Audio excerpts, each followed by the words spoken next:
السلام علیکم ورحمۃ اللہ وبرکاتہ۔ رب اشرح لی صدری ویسر لی امری واحلل عقدۃ من لسانی یفقہوا قولی۔ ربی اعوذ بک من ہمزات الشیاطین، اعوذ باللہ من الشیطان الرجیم، بسم اللہ الرحمن الرحیم۔ اللہم صلی علی محمد وعلی آل سیدنا و مولانا محمد۔ آج کے میں اپنے اس ٹاپک کا جو آغاز کروں گا وہ نبی کریم صلی اللہ علیہ وآلہ وسلم کی اس حدیث سے کروں گا، تاکہ ہمیں اس کا آپ لوگوں کو آئیڈیا بھی ہو جائے کہ ہم آج کس بارے میں بات کرنے جا رہے ہیں۔ مشکات کی 2251 حدیث ہے۔ رسول اللہ صلی اللہ علیہ وآلہ وسلم نے فرمایا، تم میں سے ہر شخص کو اپنی تمام ضرورتیں اپنے رب سے مانگنی چاہیے، حتیٰ کہ جب اس کے جوتے کا تسمہ ٹوٹ جائے تو اس کے بارے میں بھی اللہ سے سوال کرنا چاہیے۔ اب اس حدیث سے ہمیں یہ چیز واضح ہو گئی، پتہ چل گئی کہ ہمیں کسی بھی قسم کی ضرورت ہے، کوئی بھی چیز ہم مانگنا چاہتے ہیں تو وہ صرف اللہ سے مانگ سکتے ہیں۔ کسی چیز کی آرزو ہے، کوئی بھی چیز ہمارے پاس جو نہیں ہے وہ مانگنا چاہتے ہیں کہ ہمیں وہ چیز مل جائے، یا چیز ہماری زندگی میں آ جائے، یا کوئی آسانی پیدا ہو جائے، یا کوئی ایسی بات ہو یا کوئی کام ہو جو ہمیں لگتا ہو کہ نہیں ہو سکتا، یا ہمیں وہ جو ہے وہ کوئی اور دے سکتا ہے، تو وہ صرف اللہ سے مانگنی چاہیے۔ یہ نبی کریم صلی اللہ علیہ وآلہ وسلم نے اس حدیث میں صحابہ کو یہ چیز سکھائی، اور تاکہ یہ چیزیں ہم تک بھی پہنچیں کہ نبی کریم صلی اللہ علیہ وآلہ وسلم نے یہ واضح طور پہ بتا دیا کہ چاہے بڑی سے بڑی چیز ہو یا حقیر سے حقیر چیز ہو، چھوٹی چیز ہو، اس کے بارے میں سوال صرف آپ نے اللہ تعالیٰ سے کرنا ہے۔ اور یہ مثال دے کے بتایا کہ اگر تمہارے جوتے کا تسمہ بھی ٹوٹ جائے تو اس کا سوال اللہ تعالیٰ سے کرنا ہے۔ یہ مثال دینے کا، ان کو سمجھانے کا یہ مقصد تھا کہ ان کو بتا دیا جائے کہ اللہ سے ہی سوال کرنا ہے، چھوٹی چیز ہے چاہے بڑی چیز ہے۔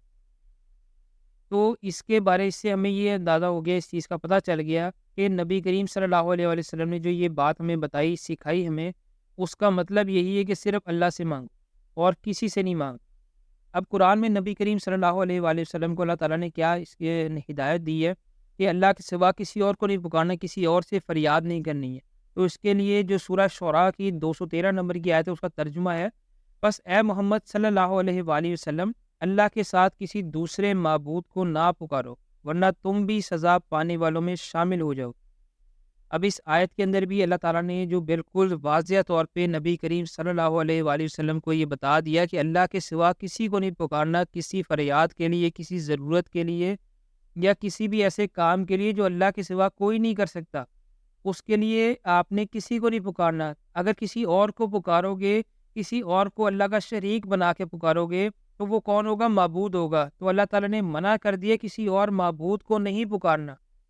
معبود کا اسی طرح سے نا کہ آپ اللہ کے علاوہ سمجھیں کہ کوئی اور ہمارا یہ کام کروا دے گا، یا ہماری یہ مراد کوئی اور پوری کر دے گا۔ یہی چیز ہوتی نا کہ ہم اللہ کی عبادت کرتے ہیں، اللہ تعالیٰ سے ہی سب کچھ مانگتے ہیں۔ جو ہمیں سورہ فاتحہ پڑھتے ہیں، یا اللہ ہم تیرے ہی بندے ہیں اور تجھی سے مدد مانگتے ہیں، تجھی سے ہر چیز کا سوال کرتے ہیں۔ تو یہی بات ہے کہ اللہ تعالیٰ نے کلیئرلی نبی کریم صلی اللہ علیہ وآلہ وسلم کو بھی بتا دیا، تاکہ وہ یہ پیغام آگے اپنی امت کو بھی دے دیں کہ اللہ کے سوا کسی کو نہیں پکارنا، کسی کو اور معبود نہیں بنانا، کوئی بھی سوال کرنا ہے وہ صرف اللہ سے کرنا ہے۔ اس طرح میں نے پہلے حدیث پڑھ کے بتائی کہ نبی کریم صلی اللہ علیہ وآلہ وسلم نے صحابہ کو کیا تلقین کی کہ کوئی بھی سوال ہے تو وہ اللہ سے کرو، مجھ سے بھی نہیں کرنا۔ صحابہ کو یہ بھی نہیں انہوں نے سکھایا کہ آپ نے میرے پاس لے کے اپنی فریاد آنی ہے، میں اللہ سے آپ کی ریکویسٹ کروں گا، یا میں جو ہوں اللہ کے زیادہ قریب ہوں تو میرے تک لے کے آؤ گے تو تمہارا معاملہ حل ہوگا۔ نبی کریم صلی اللہ علیہ وآلہ وسلم نے یہ بات نہیں بتائی، انہوں نے کہا جو بھی کچھ مانگنا ہے وہ اللہ سے مانگو۔ بے شک یہ بات بھی سچ ہے کہ جب بھی کوئی مصیبت ایسی آ جاتی یا کوئی پریشانی ایسی آ جاتی تو صحابہ نبی کریم صلی اللہ علیہ وآلہ وسلم کو یہ کہتے کہ آپ اللہ تعالیٰ سے دعا کیجئے کہ اللہ تعالیٰ ہماری مشکل آسان کر دیں، یا اللہ تعالیٰ جو ہے، اس طرح ایک وہ واقعہ بھی تھا کہ اس دور میں ایک بارش، ایک سا وقت آیا کہ بارش نہیں ہو رہی تھی، قحط سالی آ گئی تھی، بارش نہیں ہو رہی تھی، بہت موسم جو تھا وہ اس طرح کا تھا بارش کے بغیر۔ تو صحابہ نے نبی کریم صلی اللہ علیہ وآلہ وسلم سے کہا کہ اب اللہ تعالیٰ سے دعا کیجئے کہ بارش ہو جائے۔ تو بے شک نبی کریم صلی اللہ علیہ وآلہ وسلم کی وہ دعا فوری طور پہ قبول ہوئی اور بارش بھی ہو گئی، کیونکہ نبی کریم صلی اللہ علیہ وآلہ وسلم اس دور میں صحابہ کے ساتھ موجود تھے۔ اس وجہ سے انہوں نے ان کو کہا کہ آپ دعا کیجیے۔ یہ نہیں کہا صحابہ نے کہ اگر جب نبی کریم صلی اللہ علیہ وآلہ وسلم کا وصال ہو گیا تو ان کی قبر مبارک پہ جا کے انہوں نے ان سے دعا کی کہ آپ ہماری دعا اللہ تعالیٰ سے کر دیں، یا ہمارا جو یہ مسئلہ ہے یہ اللہ تعالیٰ سے آپ پیش کریں تاکہ آپ کی سفارش کی وجہ سے یہ مسئلہ ہمارا حل ہو جائے گا۔ کیونکہ نبی کریم صلی اللہ علیہ وآلہ وسلم ان کو یہ سکھا کے گئے تھے کہ جو بھی جو دعا ہے، جو بھی چیز مانگنی ہے وہ اللہ سے ڈائریکٹ مانگنی ہے، کسی کے پاس جا کے نہیں مانگنی۔ یہ کسی کا وسیلہ دے کے نہیں کرنے کہ اس مزار پہ جا کے یا میری قبر مبارک پہ آ کے ہی تم نے یہ بات کرنی تو تمہارا مسئلہ حل ہو جائے۔ جبکہ ہم آج کا معاشرے میں ہم دیکھیں ہمارے پاس کافی جماعتیں ایسی ہیں، کافی جو فرقے ایسے ہیں جو اس چیز کے اوپر قائل ہیں اور آگے قائل بھی کرتے ہیں کہ آپ اللہ کے علاوہ کسی اور کو پکاریں، غیر اللہ سے مانگیں، جو اس بات کی تلقین کرتے ہیں، لوگوں کو اس بات کے اوپر راضی کرتے ہیں کہ آپ غیر اللہ سے مانگیں، اللہ کے سوا کوئی اور بھی آپ کا مدد کرتا ہے۔ اب اس کی جو جواز پیش کرتے ہیں قرآن اور سنت کے مطابق تو نہیں کرتے وہ، کہ آپ یہ قرآن میں یہ لکھا ہوا ہے آپ غیر اللہ سے مانگ سکتے ہیں، یا حدیث میں نبی کریم صلی اللہ علیہ وآلہ وسلم نے یہ بتایا کہ آپ غیر اللہ سے مانگتے ہیں۔ ہمارے لیے جو معتبر چیزیں ہیں، جو ہمارے لیے ایک ہدایت کی کتاب ہے وہ قرآن ہے، اس کے بعد نبی کریم صلی اللہ علیہ وآلہ وسلم کی حدیث ہے۔ ان دونوں میں تو یہ چیز مینشن نہیں ہے، ان دونوں میں یہ چیز بتائی نہیں گئی ہے، سکھائی نہیں گئی ہے کہ آپ اللہ کے علاوہ کسی اور سے مانگیں۔ اگر ان میں نہیں سکھائے گی مطلب کوئی اور سکھا رہا ہے تو وہ آپ کو دین سے ہٹا رہا ہے۔ اللہ کے دین کا رستہ جو ہے وہ تو بالکل سیدھا ہے، اس میں تو کوئی دو چیزیں ہے ہی نہیں، وہ تو بالکل سیدھا ہے۔ تو آپ نے مانگنا کس سے؟ صرف اللہ سے مانگنا۔ اب اسی طرح سے میں آپ کو جو قرآن کے اندر آیتیں آئی ہیں وہ بھی پڑھ کے بتاؤں گا۔ اب بے شمار اس میں آیتیں ہیں جس میں اللہ تعالیٰ بتا رہے ہیں کہ مجھ ہی سے مانگو میں تمہیں دوں گا، میرے سے مانگو میں تمہیں دوں گا۔ اب جس طرح دعا کے بارے میں بھی اللہ تعالیٰ نے بتایا کہ مجھ سے دعا کرو۔ اب اس میں قرآن کی آیت ہے سورہ اعراف کی 55 نمبر کی آیت ہے، اس میں ترجمہ پڑھتا ہوں میں اس کا۔ تم لوگ اپنے پروردگار سے دعا کیا کرو، گڑ گڑا کر بھی اور چپکے چپکے بھی، واقعی اللہ تعالیٰ ان لوگوں کو ناپسند کرتا ہے جو حد سے نکل جائیں۔ اب اللہ تعالیٰ اس میں کیا بتا رہے ہیں کہ تم اللہ سے دعا کیا کرو، اپنے پروردگار سے دعا کیا کرو، وہ تمہارے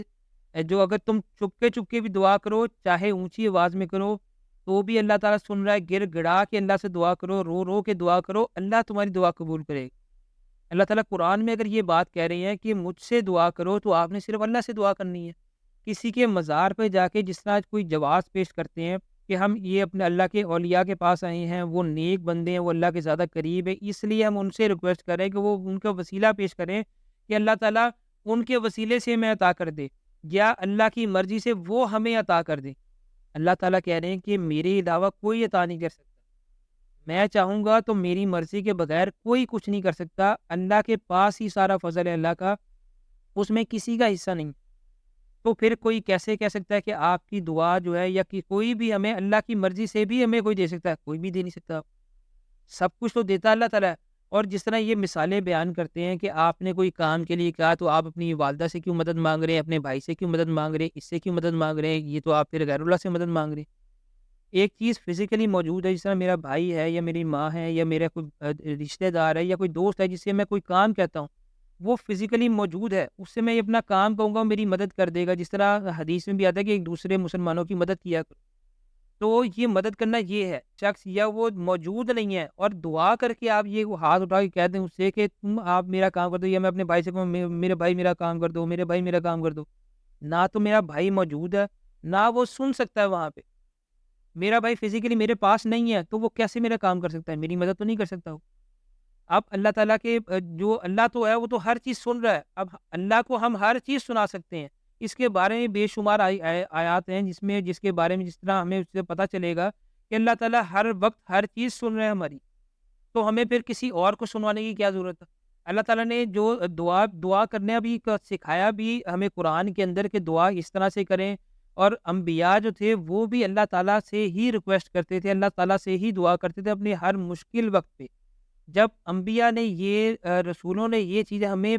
سکھائی کہ ہم جو ہے وہ صرف اللہ سے مانگ رہے ہیں، اللہ کے سوا کسی سے نہیں مانگ رہے، جبکہ انہوں نے یہ کہہ سکتے تھے کہ آپ جو ہے وہ جس طرح وہ تعلیم دیتے تھے، وہ جو تبلیغ کرتے تھے، اللہ کے دین کی تبلیغ کرتے تھے، اس میں وہ یہ بھی کہہ سکتے تھے تمہیں کوئی مصیبت ہے، کوئی پریشانی ہے تو ہم تک آؤ، ہم جو ہے وہ تمہارا مسئلہ حل کر دیں گے، ہم جو ہے وہ یہ کروا دیں گے، جبکہ وہ نہیں یہ سکھاتے تھے، وہ کہتے کہ اللہ سے دعا کرو، اللہ سے مانگ۔ اب سورہ آل عمران کی آیت نمبر 26 میں جو اللہ تعالیٰ بتا رہے ہیں، قل اللہم مالک الملک تؤتی الملک من تشاء وتنزع الملک ممن تشاء وتعز من تشاء وتذل من تشاء بیدک الخیر انک علی کل شیء قدیر۔ آپ کہہ دیجئے، اے اللہ، اے تمام جہان کے مالک، تو جسے چاہے بادشاہی دے، جس سے چاہے سلطنت چھین لے، اور تو جسے چاہے عزت دے اور جس سے چاہے ذلت دے، تیری ہی ہاتھ میں سب کی بھلائیاں ہیں، بے شک تو ہر چیز پر قادر ہے۔ اب اس ترجمے سے بھی ہمیں یہ چیز پتہ چل گئی کہ تمام جہانوں کا مالک اللہ ہے۔ جب تمام جہانوں کا مالک اللہ ہے تو اللہ کے علاوہ کوئی اور اس کی کسی کے پاس ملکیت ہے اس چیز کی کہ اللہ کے سوا کوئی اور کچھ دے سکتا ہے آپ کو؟ بھی نہیں دے سکتے۔ جب ڈائریکٹ اللہ تعالیٰ دے سکتے ہیں ساری چیزیں، تو پھر آپ کسی اور کے پاس جا کے آپ کو مانگنے کی ضرورت ہے؟ اللہ کی مرضی ہے، جس کو بادشاہت دینا چاہے اسے بادشاہت دے دے، جس سے چھیننا چاہے اسے چھین لے، جس سے عزت دینا چاہے اسے عزت دے دے، جس کی عزت چھیننا چاہے وہ چھین لے۔ وہ تو اللہ کی مرضی ہے، کیونکہ سارے جہانوں کا بادشاہ کون ہے؟ اللہ ہے۔ اب آپ نے ڈائریکٹ بادشاہ سے مانگنی ہے یا اس کے مشیر وزیر سے مانگنی چیز کہ وہ ہمیں چیز دلوائے؟ جبکہ آپ بادشاہ سے ڈائریکٹ بات کر سکتے ہیں۔ اب اس طرح سے میں سورہ بقرہ کی آیت ہے اس کا ترجمہ پڑھ کے بتاتا ہوں تاکہ ہمیں یہ چیز اور واضح طور پہ سمجھ آ جائے۔ اللہ کسی متنفس پر اس کی مقدرت سے بڑھ کر ذمہ داری کا بوجھ نہیں ڈالتا، یعنی کہ اللہ اس کی ہمت سے زیادہ اس پہ بوجھ نہیں ڈالتا۔ ہر شخص نے جو نیکی کمائی ہے اس کا پھل اسی کے لیے ہے، جو بدی سمیٹی ہے اس کا وبال اسی پر ہے۔ ایمان لانے والوں، تم یوں دعا کرو۔ اب یہ اللہ تعالیٰ اس میں دعا سکھا رہے ہیں، اے ہمارے رب، ہم سے بھول چوک میں جو قصور ہو جائے ان پر گرفت نہ کرنا۔ مالک، ہم پر وہ بوجھ نہ ڈال جو تم نے ہم سے پہلے لوگوں پر ڈالے۔ پروردگار، جس بار کو اٹھانے کی ہم میں طاقت نہیں ہے وہ ہم پر نہ رکھ، ہمارے ساتھ نرمی کر، ہم سے درگزر فرما، ہم پر رحم کر، تو ہمارا مولا ہے، کافروں کے مقابلے میں ہماری مدد کر۔ اب اس آیت میں بھی اللہ تعالیٰ نے دعا سکھائی، ان کو ایمان لانے والوں کو جو ایمان لیں وہ اللہ تعالیٰ سے ایسے معافی طلب کریں، ایسے اللہ تعالیٰ سے دعا کریں۔ اللہ تعالیٰ نے اس میں یہ نہیں کہا کہ تم میرے نیک بندوں کے پاس جاؤ، ان سے جا کے دعا کرو، وہ تمہاری جو سفارش ہے وہ مجھ سے کریں گے، یا تم ان کے پاس جاؤ، میرا فضل ان کے پاس ہے، وہ تمہیں بخشش دے دیں گے، یا تمہیں کوئی چیز چاہیے وہ تمہیں دے دیں گے، یا تم ان کی بیعت کر لو یا ان کی پیروی کرو تو تم بخشے جاؤ۔ اللہ تعالیٰ تو یہ کہا ہی نہیں ہے۔ اللہ تعالیٰ نے کہا ہے کہ مجھ سے دعا مانگو، میں تمہیں یہ چیزیں مانگو مجھ سے، میں تمہیں یہ چیزیں دوں گا۔ اب سورہ مومن کی 60 نمبر کی آیت ہے، اس کا ترجمہ پڑھتا ہوں میں۔ تمہارا رب کہتا ہے مجھے پکارو، میں تمہاری دعائیں قبول کروں گا۔ جو لوگ گھمنڈ میں آ کر میری عبادت سے منہ موڑتے ہیں، ضرور وہ ذلیل و خوار ہو کر جہنم میں داخل ہوں گے۔ اب اس آیت میں بھی اللہ تعالیٰ بتا رہے ہیں تم اپنے رب سے دعا کرو، اللہ سے دعا کرو، میں تمہاری دعا قبول کروں گا۔ اب اگر اللہ تعالیٰ نے قرآن میں یہ بات واضح کر دی ہے، آپ کو بتا دیا ہے کہ تم مجھ سے دعا کرو، میں تمہاری دعا قبول کروں گا۔ اللہ تعالیٰ تو اس میں قرآن میں بار بار کہتے ہیں میں کسی کے ساتھ ناانصافی نہیں کروں گا، میں نے جو بات کی ہے وہ سچی بات یہی ہے، جو میں کہہ رہا ہوں وہ سچ ہے، وہ حق ہے۔ اب اللہ نے کہہ دیا اگر کہ میں تمہاری دعا قبول کر لوں گا، تو انسان کو یقین ہونا چاہیے کہ اللہ یقین میری دعا جو ہے وہ قبول کرے گا۔ مجھے اپنی دعا قبول کروانے کے لیے کسی اور کا وسیلہ دینے کی یا کسی اور کے مزار پہ جا کے کسی بزرگ کی بزرگی کا واسطہ دے کر آپ کو دعا قبول نہیں کروانی۔ آپ اللہ تعالیٰ کہہ رہے ہیں تم مجھ سے دعا کرو، ڈائریکٹ میں تمہاری دعا قبول کروں گا۔ اب سورہ نمل کی 62 نمبر کی آیت ہے، اس کا بھی ترجمہ پڑھ کے بتاتا ہوں میں آپ کو۔ کون ہے جو بے قرار کی دعا سنتا ہے جبکہ وہ اسے پکارے، اور کون اس کی تکلیف رفع کرتا ہے، اور کون ہے جو تمہیں زمین کا خلیفہ بناتا ہے؟ کیا اللہ کے ساتھ کوئی اور خدا ہے یا کام کرنے والا ہے؟ تم لوگ کم ہی سوچتے۔ اب اس آیت میں بھی اللہ تعالیٰ نے بتایا ہے یہ پوچھنے سوال کریں کون ہے جو بے قرار کی دعا سنتا ہے۔ ہم کسی پریشانی میں ہوتے ہیں، دکھ میں ہوتے ہیں، کوئی تکلیف میں ہوتے ہیں، تو کس طرح سے دل سے اللہ سے دعا نکلتی ہے، یا اللہ میری یہ پریشانی دور کر دے، یا اللہ مجھے معاف کر دے، یا اللہ تو نے مجھے اس مشکل میں ڈالا، یا اللہ میری یہ مشکل دور کر دے۔ یہ ایسی بے قراری میں دعا نکلتی ہے دن سے، تو کون دعا قبول کرتا ہے؟ اللہ کرتا ہے۔ اور اس کے بعد کون، وہ اللہ تعالیٰ یہ بھی پوچھ رہے ہیں کہ اس کی جو پکار کے اوپر جو تکلیف دور کرنے والا ہے وہ کون ہے؟ اللہ تعالیٰ۔ دعا کریں گے تو اللہ تعالیٰ سے اللہ اس کی تکلیف کو دور کرے گا۔ اگر کسی اور کے پاس جا کے کسی غیر اللہ سے کہو گے کہ وہ ہمارا جو ہے واسطہ دے یا ہماری سفارش کر کے دعا قبول کروائے، تو یہ تو آپ نے اللہ تعالیٰ کے ساتھ جو ہے شریک بنا لی کسی کو۔ آپ نے پھر اللہ تعالیٰ کی قرآن کی اس آیت پہ یقین نہیں نہ کیا کہ اللہ تعالیٰ جو ہے وہ اللہ ہی صرف دعائیں سننے والا ہے، اللہ ہی ساری تکلیفوں کو دور کرنے والا ہے۔ قرآن کے اندر اگر اللہ تعالیٰ نے بار بار یہ چیز کہہ دی ہے، بات سمجھا دی ہے، اسی لیے میں بار بار اس چیز پہ زور دیتا ہوں کہ قرآن کو خود سے پڑھیں، ترجمہ پڑھیں، لازمی پڑھیں، تاکہ آپ کو پتہ چلے اللہ تعالیٰ قرآن میں کہہ کیا رہے ہیں بار بار۔ اللہ تعالیٰ تو کہہ رہے ہیں کہ میرے علاوہ کسی سے نہیں مانگنا، لیکن آج کل کے جو مفتی مولوی جو عالم ہیں وہ آپ کو ترغیب دے رہے ہیں کہ آپ اللہ کے سوا کسی اور سے مانگیں۔ میں بھی آپ کو ویڈیوز بھی دکھاؤں گا یہ کہ جو اس طرح کی بات کو یقین سے بتا رہے کہ نہیں آپ غیر اللہ سے مانگ سکتے ہیں۔ ابھی جو میں نے جتنی آیت پڑھ کے آپ کو بتائی اس میں سب میں واضح کیا چیز ہے کہ اللہ سے مانگو، اللہ کے سوا جو ہے کسی سے نہیں مانگ سکتے۔ میں آپ کو یہ آج کل جو مشہور کرتے ہیں اس چیز کو کہ آپ اللہ کے سوا کسی اور سے مانگ سکتے ہیں، اس کے میں ایک ویڈیو کلپ آپ کو سناتا ہوں کہ وہ کس طرح سے اس چیز کو جو ہے مفتی اکمل وہ آپ کہہ رہے ہیں منہ سے کہ غیر اللہ سے مانگنا جائز ہے، لیکن اسی طریقے سے مانگیں آپ۔ ایک نے پوچھا تھا کہ کیا غیر اللہ سے مدد مانگنا شرعاً جائز ہے یا نہیں ہے؟ دیکھیں بالکل جائز ہے، بشرطے کہ آپ کا عقیدہ ٹھیک ہو، نظریہ درست ہو۔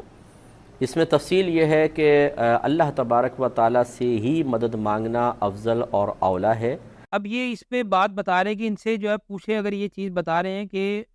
اللہ تعالیٰ ہی سب کچھ دینے والا، سب کچھ اللہ ہی عطا کرتا ہے، اللہ کی مرضی سے کوئی اور آپ کو عطا کرتا ہے، یہ اس چیز کے اوپر قائل کریں گے اس ویڈیو کے اندر۔ اب یہ جو ایگزامپل دیتے ہیں ہر جگہ پہ کہ آپ اپنا کوئی کام کسی سے کرواتے ہیں تو وہ اللہ کے جو ہے نا وہ مرضی سے کام کرتا ہے، آپ کا بے شک ایسا ہی ہے۔ میں اگر موجود ہوں، میرے بھائی کو کوئی کام مجھ سے ہے تو وہ کام اگر میں اس کی استطاعت رکھتا ہوں تو وہ اللہ نے مجھے استطاعت دی ہے، میں فزیکلی موجود ہوں، میں اپنے بھائی کا کام کر دوں گا تو اس کے لیے میں موجود ہوں، میں اس لیے کر سکتا ہوں۔ میں اگر موجود نہیں ہوں گا تو غیب سے تو میں اپنے بھائی کی مدد نہیں کر سکتا میں، یا میرا بھائی یہ سوچے گا میرے بھائی کا اگر وہ اویلیبل نہیں ہے تو اس کے اندر یہ سکت ہے پھر بھی میری مدد کر دے وہ۔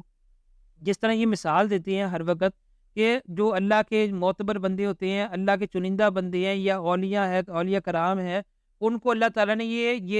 جو ہے انعام دیے ہوئے ہیں کہ وہ کسی کی مراد پوری کر سکتے ہیں، کسی کا کوئی کام کر سکتے ہیں، ان سے ان کے پاس کوئی مانگ سکتا ہے جا کے، وہ دیتے تو اللہ کی مرضی سے ہی ہیں، اللہ کی مرضی کے بغیر کوئی نہیں دے سکتا۔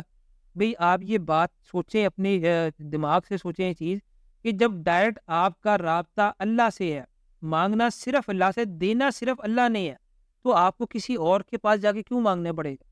آپ یہ سوچیں کہ کسی کمپنی کے سی ای او کے ساتھ جو ہے آپ کے ڈائریکٹ تعلقات،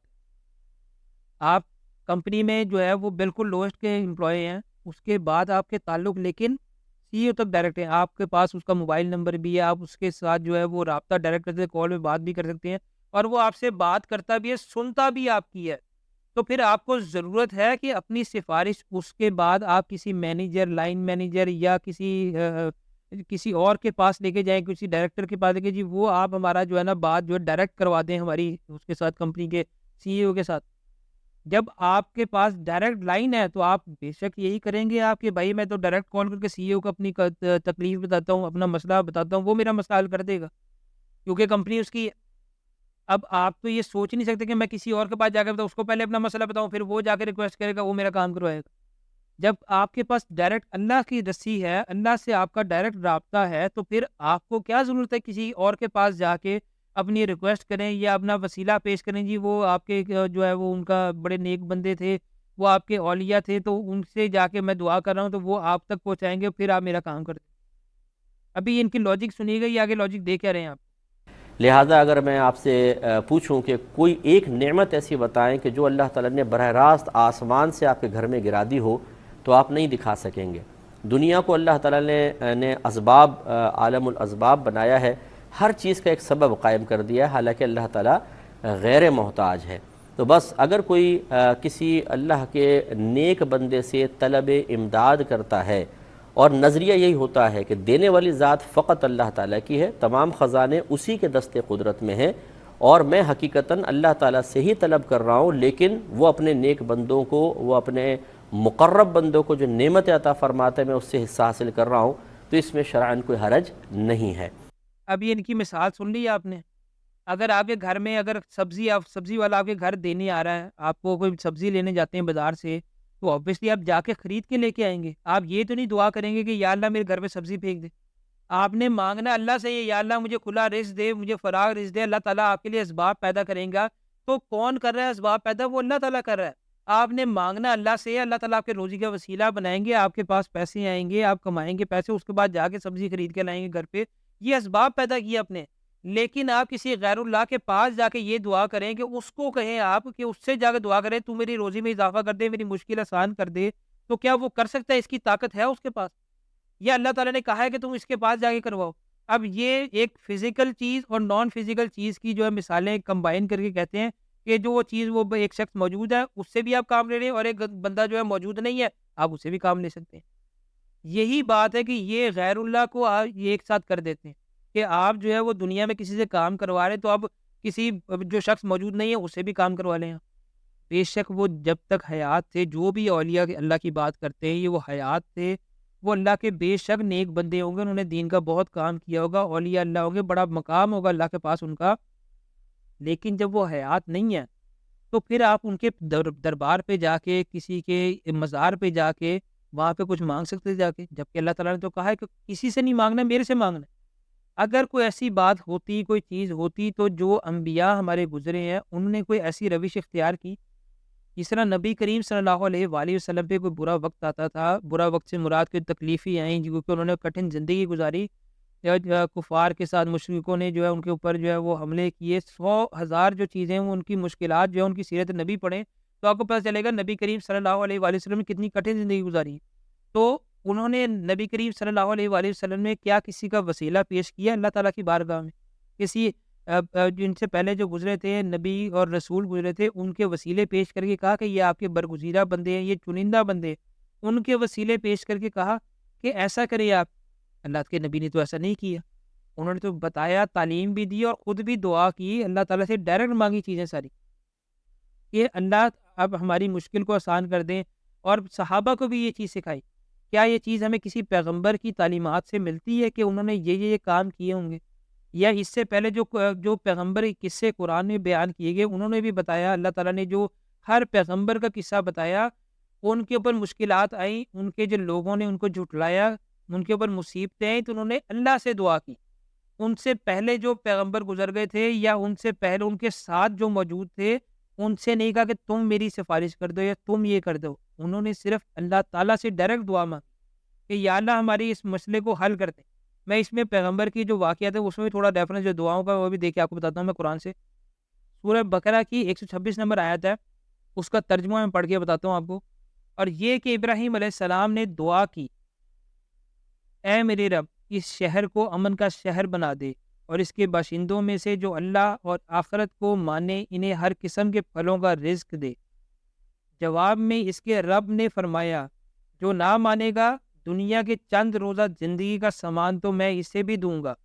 مگر آخر کار اسے عذاب جہنم کی طرف گھسیٹوں گا اور وہ بدترین ٹھکانہ ہے۔ اب اس میں بھی کیا بتایا جا رہا ہے کہ ابراہیم علیہ السلام نے اللہ تعالیٰ سے دعا کی اور اللہ تعالیٰ نے وہ دعا قبول کی اور ساتھ میں جواب بھی دیا کہ یہ جو میری باتیں نہیں مانیں گے ان کو میں ان کا رزق تو دیتا رہوں گا۔ اس سے یہ بھی چیز ہمیں پتہ چل گئی کہ اللہ تعالیٰ پوری کائنات میں جو بھی دنیا میں مخلوقات ہیں سب کو رزق اللہ دے رہا ہے، چاہے وہ مسلمان ہے یا کافر ہے، ایمان والا ہے یا بے ایمان ہے، رزق اللہ تعالیٰ دے رہا ہے۔ اللہ نے جو لوح محفوظ میں انسان کے لیے رزق اور جو چیزیں اس کی زندگی میں اسے ملیں گی، جو کچھ لکھا ہے وہ سب کچھ اسے مل کے رہے گا۔ اس سے یہ بھی پتہ چل گیا کہ کوئی آپ کا جو رزق ہے وہ نہیں بند کر سکتا، کوئی آپ کی جس طرح یہ ہمارے معاشرے کے اندر مشہور چیزیں ہیں کہ ہمارے رزق کی بندش کر دی اس نے اور یہ کروا دیا اور یہ کر دیا، اس لیے اس کی نوکری چلی گئی، اس لیے اس کا جو ہے وہ بیماری آ گئی۔ اللہ تعالیٰ نے کیا بتا رہے ہیں کہ میں سب کو اس کو جو لکھا ہوا وہ دے کے رہوں گا اور پھر قیامت میں حساب کروں گا سب۔ اب سورہ بقرہ کی جو 250 نمبر کی آیت ہے اس کا بھی ترجمہ میں پڑھ کے بتاتا ہوں آپ کو۔ اور جب وہ جالوت اور اس کے لشکروں کے مقابلے پر نکلے تو انہوں نے دعا کی، اے ہمارے رب ہم پر صبر کا فیضان کر، ہمارے قدم جما دے اور اس کافر گروہ پر ہمیں فتح نصیب کر۔ اب اس واقعے میں بتایا گیا ہے کہ اللہ سے دعا کی، اللہ سے مدد طلب کی، کسی اور نبی کا، کسی پیغمبر کا، کسی نیک انسان کا وسیلہ پیش نہیں کیا گیا، ڈائریکٹ اللہ تعالیٰ سے دعا کی۔ سورہ آل عمران کی آیت نمبر 38 ہے، اس کے اندر بھی جو بتایا جا رہا ہے میں ترجمہ پڑھتا ہوں۔ یہ حال دیکھ کر زکریا نے اپنے رب کو پکارا، پروردگار اپنی قدرت سے مجھے نیک اولاد عطا کر، تو ہی دعا سننے والا ہے۔ اب یہ جو واقعہ بیان کیا جا رہا ہے یہ حضرت زکریا علیہ السلام کا کیا جا رہا ہے۔ اب اس کے اندر یہ بتایا گیا ہے کہ جب حضرت زکریا علیہ السلام حضرت مریم علیہ السلام کے حجرے میں گئے اور انہوں نے وہاں پہ ان کو ایسا کھانا ایسا رزق دیکھا ان کے پاس جو بے موسم کا تھا، یا ایسے ان کے کھانے دیکھے وہاں پہ جو اس وقت ان کے علاقے میں یا اس موسم میں اویلیبل نہیں تھے، تو انہوں نے یہ حضرت مریم علیہ السلام سے پوچھا کہ تمہارے پاس یہ چیزیں کہاں سے آئی، کھانا کہاں سے آیا؟ تو انہوں نے بتایا کہ یہ جو ہے مجھے اللہ کی طرف سے ملتا ہے، اللہ کی طرف سے جو ہے مجھے یہ رزق ملتا ہے۔ تو انہوں نے یہ دل ہی دل میں دعا کی، یہ سوچا کہ یا اللہ اگر تو اس چیز پہ بھی قدرت رکھتا ہے کہ تو بے موسم کا پھل بھی دے سکتا ہے، تو یا اللہ مجھے بھی نیک اور صالح اولاد عطا کر دے۔ کیونکہ حضرت زکریا علیہ السلام جو تھے وہ بوڑھے ہو گئے تھے اور ان کی جو بیوی تھی وہ بانجھ تھی، اس وجہ سے ان کے دل میں یہ آئی کہ یا اللہ تو اس پہ بھی قدرت رکھتا ہے تو مجھے اولاد دینے میں بھی قدرت رکھتا ہے۔ تو ان کے دل ہی دل میں انہوں نے دعا کی اور اللہ تعالیٰ نے ان کی دل ہی دل کی دعا بھی سن لی۔ اب اس خواہش کے لیے بھی حضرت زکریا علیہ السلام نے اللہ تعالیٰ سے دعا کی، یہ نہیں کیا انہوں نے کہ اپنے اللہ کے نیک بندوں کا وسیلہ پیش کرتے یا اس سے پہلے کسی کا وسیلہ پیش کرتے کہ یا اللہ میرے پاس اولاد نہیں ہے تو مجھے اولاد دے دے، یا ان کے کچھ نیک بندوں سے سفارش کرتے کہ آپ دعا کریں میرے لیے کہ مجھے نیک اولاد مل جائے۔ انہوں نے اللہ تعالیٰ سے ڈائریکٹ جو ہے وہ دعا کی۔ اس سے بھی ہمیں پتہ چلتا ہے کہ اللہ تعالیٰ سے ڈائریکٹ ہی دعا کرنی چاہے، چاہے دل ہی دل میں کریں، چاہے آپ اونچی آواز میں کریں، لیکن اللہ تعالیٰ سن رہا ہے ہماری پکار۔ اب سورہ الاعراف کی 128 نمبر کی آیت میں بھی اللہ تعالیٰ جو بیان کریں اس کا ترجمہ پڑھتا ہوں میں۔ موسیٰ نے اپنی قوم سے کہا کہ اللہ سے مدد مانگو اور صبر کرو، زمین اللہ کی ہے، اپنے بندوں میں سے جس کو وہ چاہتا ہے اس کا وارث بنا دیتا ہے، اور آخری کامیابی انہی کے لیے ہے جو اس سے ڈرتے ہوئے کام کریں۔ اب یہ میں نے آپ کو آیت پڑھ کے بتائی، حضرت موسیٰ علیہ السلام کی، حضرت زکریا علیہ السلام کی، حضرت ابراہیم علیہ السلام کی، سب نے کیا کیا؟ اللہ سے دعا کی۔ نبی کریم صلی اللہ علیہ وآلہ وسلم کی بھی احادیث آپ دیکھیں، انہوں نے اللہ تعالیٰ سے دعا کی، کسی کو تلقین یہ نہیں کی یا اپنی قوم کو یہ نہیں بتایا، یا نبی کریم صلی اللہ علیہ وآلہ وسلم نے اپنی امت کو نہیں بتایا کہ میں جو ہوں اللہ کا چنندہ بندہ ہوں، مجھ سے مانگو، میں حیات ہوں تو بھی میں تمہاری مدد کر رہا ہوں، اور اس کے بعد میرے وصال کے بعد میری قبر مبارک پہ آ کے دعا کرنا تو میں تمہارا کام کروا دوں گا۔ اللہ کے نبی نے کیا بتایا کہ آپ ڈائریکٹ اللہ سے مانگو، اور جو بھی چیز مانگنی ہے وہ اللہ تعالیٰ سے مانگو۔ اب میں آپ کو پھر ان کی ایک اور جو ہے وہ یہ سمر عباس جو ہیں وہ بیٹھے ہوئے مجمع کے سامنے یہی تلقین کریں کہ آپ غیر اللہ سے مانگ سکتے ہیں، بشرطے کہ آپ کا ایمان جو ہے وہ صحیح ہو۔ سورۃ النصر، نصر دراصل مدد کو کہتے ہیں۔ مدد کے بارے میں اہل سنت کا نظریہ یہ ہے، حقیقی مددگار اللہ ہی ہے، اللہ کے علاوہ کوئی مدد نہیں کر سکتا جب تک کہ اللہ کسی کو طاقت نہ دے دے۔ اللہ جب طاقت دے دے اور پھر بندہ کہے کہ یہ مدد نہیں کر سکتا تو پھر وہ بندہ جاہل کہلاتا ہے۔ ہر چیز کا خالق و مالک اللہ ہے، مدد اصل میں اللہ ہی کرتا ہے، پر ہم جو کہتے ہیں نا کہ فلاں مدد کرتا ہے، فلاں کرتا ہے، جیسے نبی کرتے ہیں، فرشتے کرتے ہیں، علی کرتے ہیں، یہ ہم کہتے ہیں، بس اوقات لوگ نا الجھن پیدا کرتے ہیں، نہیں یہ شرک ہو جائے گا۔ میں نے کہا فرق یہ ہے کہ جب آپ کسی کو مددگار کہہ رہے ہیں کیا خدا سمجھ کے کہہ رہے ہیں؟ کہا جی نہیں، تو میں نے کہا پھر شرک کاہے کا؟ ہم مدد تو بہت، جب مکان بناتے ہیں تو تب بھی ہم دوستوں سے کہتے ہیں یاروں کو 5-7 لاکھ روپیہ دے، تھوڑا جا آسرا کرا، یہ آسرا کیشا ہے؟ مدد ہی ہے نا، اور کیا ہے؟ اب ان کی آپ نے بات سن لی ہے کہ یہ کیا بات سمجھا رہے ہیں، یہ چیز کس طرح سے یہ ٹال مٹول کر کے اپنی جو عقائد ہیں اس پہ لے کے آنا چاہتے ہیں، لیکن جس کے بعد عقل ہے، جس نے قرآن پڑھا ہوا ہے، وہ ان چیزوں کے اندر نہیں آتا۔ اب اللہ تعالیٰ سے مدد مانگنے کے لیے اللہ تعالیٰ کے نبی نے کہا کہ اللہ سے مانگو، خواہ تمہیں چھوٹی سے چھوٹی چیز بھی چاہیے،